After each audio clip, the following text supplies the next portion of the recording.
The Curse of Victoria.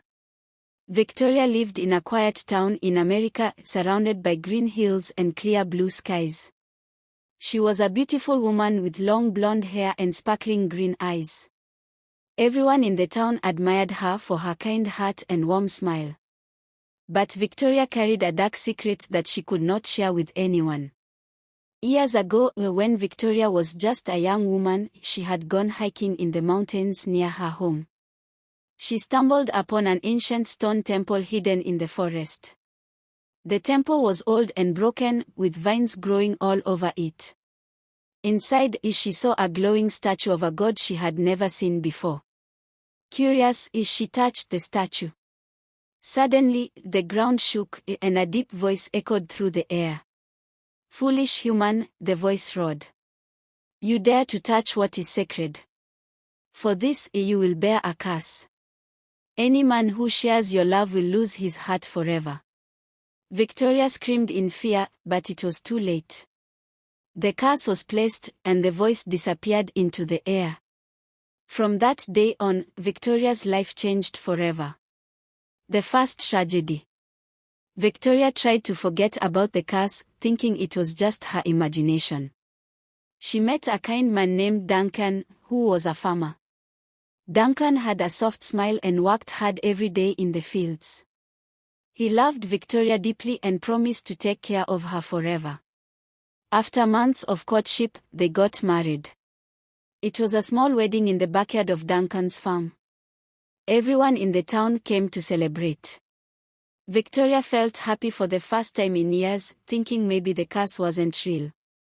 But that night, after Duncan fell asleep beside her, Victoria woke up to a strange noise.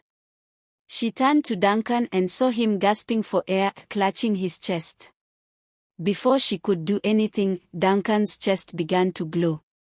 A soft, golden light rose from his body and floated out the window, disappearing into the night. Duncan was gone.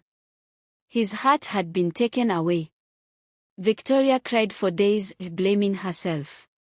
She remembered the god's voice from the temple and realized the curse was real. The second warning. Years passed, and Victoria avoided falling in love again. She stayed in her little house, working as a seamstress to earn a living. People in the town often whispered about her. Why doesn't Victoria remarry, they would ask. But no one knew the truth. One day, a traveler named Deacon arrived in town. He was a cheerful man with dark curly hair and a playful laugh. He stayed at the town inn and would often visit Victoria to repair his clothes or buy fabric. Over time, Deacon fell in love with her. "Victoria," Deacon said one day, "why do you always look so sad? You're the kindest and most beautiful woman I've ever met. Let me make you happy." Victoria wanted to tell Deacon about the curse, but she was afraid he wouldn't believe her. She tried to push him away, but Deacon wouldn't give up. His kindness slowly broke down her walls, and soon, Victoria found herself falling in love again. One fateful night, Victoria let her heart win, and she and Deacon shared a kiss under the stars. But just like with Duncan, tragedy struck. That same night, Deacon's heart was taken in the same golden light. Victoria wept over Deacon's lifeless body. She realized she could never allow herself to love anyone again. The search for answers. Determined to break the curse, Victoria decided to return to the temple in the mountains. She hoped to beg the god for forgiveness and ask for the curse to be lifted. She shared her plan with her best friend, Anita.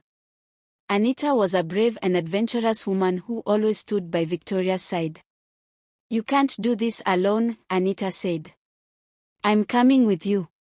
Together, they packed supplies and began their journey to the mountains. The forest was darker than Victoria remembered, and the air felt heavy. After 2 days of searching, they finally found the old temple. Inside, the glowing statue still stood in the center of the room.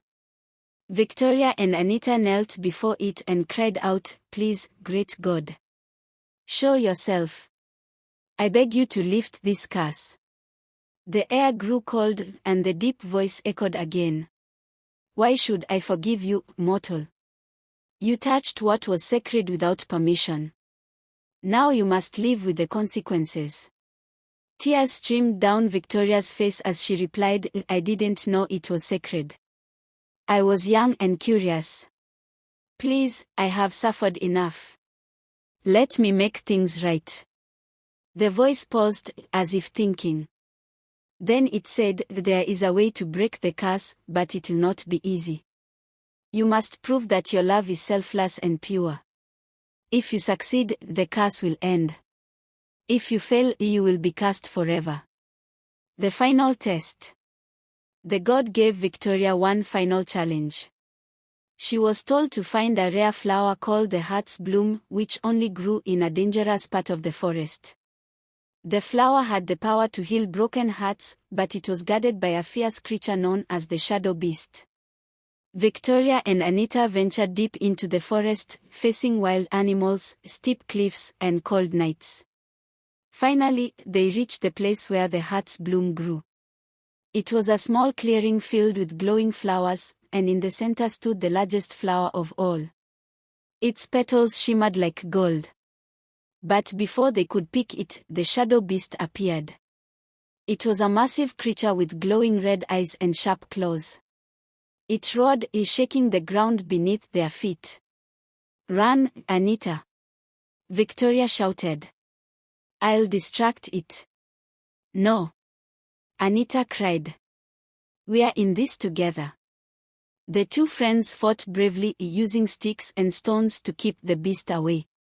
Finally, Victoria managed to grab the heart's bloom. As soon as she touched it, the beast froze and disappeared into a puff of smoke. Breaking the curse. Victoria and Anita returned to the temple with the heart's bloom. They placed the flower before the glowing statue and waited. The deep voice returned. You have proven your love is selfless, the god said. The curse is lifted. Victoria felt a weight lift off her chest. For the first time in years, she felt free. She thanked the god and left the temple with Anita by her side. From that day on, Victoria was no longer afraid to love. She knew her heart was her own again. Though she never forgot Duncan and Deacon, she lived the rest of her life cherishing the gift of love and friendship. And the town, once filled with whispers, now remembered Victoria as a woman of courage and kindness who overcame a terrible curse to find peace.